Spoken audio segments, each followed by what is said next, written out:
Europe 1, il est 8h19. L'interview d'Europe 1, nous recevons ce matin Rémi Jouty, directeur du bureau d'enquête et d'analyse. Bonjour. Bonjour. Merci d'être en direct ce matin sur Europe 1. C'est vous, le BEA, qui êtes donc en charge de l'enquête sur le crash d'Air Algérie. 5 jours après, vous êtes désormais en possession des deux boîtes noires. Elles sont arrivées hier à Paris, c'est ça ? Oui, alors c'est la commission d'enquête malienne qui est en charge de l'enquête de sécurité sur le crash d'Air Algérie et à la demande des Maliens et en raison de l'expérience du BEA et des moyens techniques du BEA, nous les aidons à mener cette enquête. C'est vous qui aidez les autorités maliennes. Ces boîtes noires, est-ce qu'elles ont commencé à parler ? Alors, ces boîtes noires, nous les avons reçues hier matin. Nous avons commencé par la lecture des données de l'enregistreur de paramètres parce que celui-ci était en meilleur état. Donc, nous n'avons pas rencontré de difficulté pour retirer les paramètres, les données de cet enregistreur de paramètres. Et le travail sur la lecture de l'enregistreur de conversation, lui, est toujours en cours parce qu'il est un peu plus endommagé. Alors, simplement pour que l'on comprenne bien, les paramètres, la boîte noire qui renferme ces paramètres de vol, qu'est-ce que vous pouvez en apprendre concrètement ? Alors, pour l'instant, nous avons extrait très concrètement un tableau de chiffres. Actuellement, nous sommes en train de convertir ces chiffres pour leur donner un sens, c'est-à-dire c'est des grandeurs physiques telles que l'altitude, la vitesse, le régime des moteurs, la position des commandes de vol, etc. Et après, nous allons devoir vérifier que tous ces chiffres sont correctement décodés, que donc tous ces éléments ont bien une cohérence. Et ce n'est qu'ensuite que nous commencerons à réfléchir à qu'est-ce qui s'est passé, quel a été l'ordre des événements. Et ça veut dire qu'à partir de quand vous pourriez avoir un début de scénario ou un début d'hypothèse ? Alors si il n'y a pas de problème de données erronées, d'incohérences, de choses comme ça, c'est une question de jours. C'est très rapide. Ça peut être rapide. Il peut aussi arriver qu'on se rend compte qu'il y a des données incohérentes, des capteurs qui ne fonctionnent pas, etc. Et là, ça peut être plus long et prendre plusieurs semaines et nécessiter d'autres travaux sur des éléments de l'avion ou des choses comme ça. Alors la seconde boîte noire, vous le disiez, qui enregistre les conversations des pilotes, les bruits dans le cockpit notamment, celle-là elle est plus endommagée. Comment est-ce que vous faites dans ces cas-là, très concrètement, pour la faire parler ? Alors, très concrètement, dans le cas de cet accident, l'enregistreur de conversation est un enregistreur à bande magnétique, donc la boîte contient tout simplement une bande magnétique comme les bonnes vieilles cassettes audio. Enfin, c'est pas une cassette audio, mais ça ressemble à une bande magnétique. Donc, elle a été très fortement compressée pendant le crash. Alors, elle est très protégée parce qu'il y a plusieurs enveloppes successives. Et donc, l'enveloppe finale a assez bien résisté. Mais cependant, la bande a été un petit peu endommagée. Elle est froissée par endroits. Elle a été rompue à quelques endroits. Donc, il faut d'abord essayer de reconstituer cette bande avant d'essayer de la lire. Et ça, même question, c'est un travail qui est long ou pas ?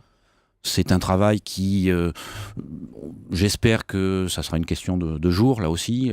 Maintenant, s'il y avait des difficultés, ça peut être beaucoup plus long, parce qu'à ce moment-là, on peut être amené à aller regarder très très finement la bande magnétique pour essayer de la lire. Et à vous entendre, ce matin, vous avez visiblement quand même des éléments solides qui vous permettent d'être optimiste sur la suite de cette enquête ?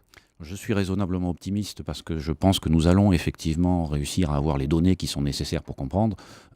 Mais là encore, je n'ai pas encore la compréhension de ces données pour dire voilà ce qui s'est passé. En parallèle, vous avez également dépêché des hommes sur la zone du crash.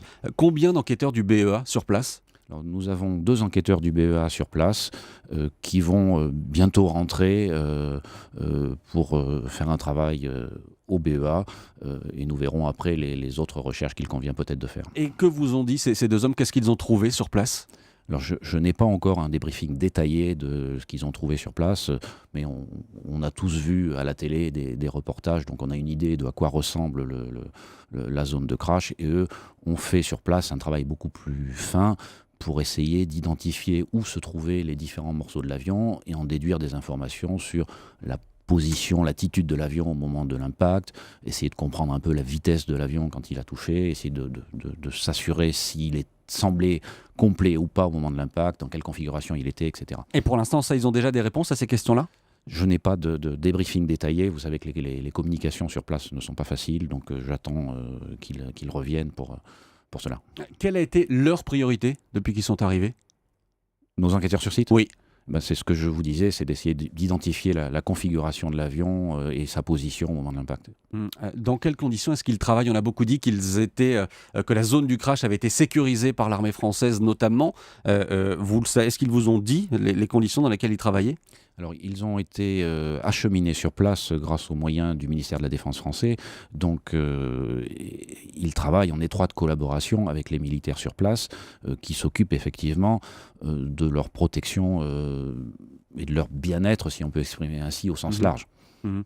Est-ce que vous allez, comme on a pu le voir dans d'autres catastrophes aériennes, essayer de reconstituer l'appareil avec les débris, ou est-ce que dans ce cas précis, ce sera impossible ? Alors, reconstituer l'appareil pour aller le reconstruire, vu l'état, ça serait impossible. Si les boîtes noires donnent beaucoup d'informations, il y aura d'autant moins de travail à faire sur l'épave elle-même. Il y aura peut-être besoin d'analyser plus finement certaines pièces ou certains éléments, mais ça, il est trop tôt pour le dire. Pour l'instant, c'est trop tôt. Hier, Laurent Fabius, le ministre des Affaires étrangères, disait que l'équipage avait demandé à faire demi-tour. Est-ce que c'est une information que vous aviez ? Alors, c'est une information qui vient de rapports très préliminaires sur les échanges qu'a pu avoir cet avion avec le contrôle aérien au cours de son vol. Pour nous, la priorité actuellement, c'est le travail sur les enregistreurs de vol. Ensuite, nous compléterons ce travail par une collecte plus systématique de toutes les données relatives aux échanges avec le contrôle aérien, et nous essaierons à partir de tout ça d'avoir une vision globale de ce qui s'est passé. Mais ça veut dire qu'il y a des enregistrements qui sont faits également au niveau du contrôle aérien ? Oui. Toutes les conversations entre le contrôle aérien et les avions sont enregistrées ? En général, ces conversations sont enregistrées. Et ça, c'est quelque chose que vous analysez après ? Oui. Qui vient confirmer éventuellement les hypothèses que vous avez. Confirmer et compléter. Confirmer et compléter parce que vous ne voulez pas avoir, entre guillemets, un scénario préétabli avant ou Non, c'est que l'urgence, c'est l'enregistrement sur les enregistreurs, parce que là, il s'agit d'un enregistrement unique, puisqu'il est à bord de l'avion. Les enregistrements de conversation, c'est des systèmes informatiques qui sont au sol, donc il n'y a pas de souci sur le fait que c'est des enregistrements qui sont sauvegardés. On a aussi beaucoup parlé du mauvais temps comme d'une hypothèse possible. Vous allez analyser toutes les données météo de la zone. Comment ça se passe dans ces cas-là ? Ça fera également partie du travail à mener avec nos collègues maliens et ceux des autres pays qui ont été survolés par cet avion, de collecter effectivement à la fois la meilleure compréhension que l'on peut avoir de la situation météo réelle lors de ce vol, et également les informations que l'équipage avait à sa disposition au moment du départ et pendant le vol. Alors vous le disiez, vous êtes à disposition entre guillemets des autorités maliennes qui vous ont demandé de l'aide pour l'enquête. On sait que d'autres pays, d'autres enquêteurs d'autres pays vont travailler avec vous. Comment se passe ce travail ? Comment se passe cette coopération ? Alors, un certain nombre de pays ont à participer naturellement presque de droit. C'est des représentants de l'état du constructeur, parce que nous allons avoir besoin d'informations plus précises sur l'avion, sur son système d'enregistrement, etc. Donc là, des experts américains. Des experts américains, donc des représentants également de l'état d'immatriculation et de l'état de l'opérateur, parce que nous allons devoir aller regarder aussi des données relatives par exemple à l'entretien de l'avion, à la manière dont il est exploité, aux procédures de l'équipage, etc. Donc là, un travail qui devra être fait aussi avec les autorités algériennes et les autorités espagnoles. Est-ce que ce matin, Rémi Jouty, vous avez déjà une conviction ? Sur le scénario de l'accident ? Oui. Absolument pas. Absolument pas. Et dans combien de temps vous pensez pouvoir rendre un premier rapport sur cette enquête ? Je pense que nous commencerons à avoir un scénario, je l'espère, dans quelques semaines, je dirais. Quelques semaines, oui. D'accord. Merci beaucoup. Merci à vous, Rémi Jouty, patron du bureau d'enquête et d'analyse. Merci d'être venu en direct ce matin sur Europe 1.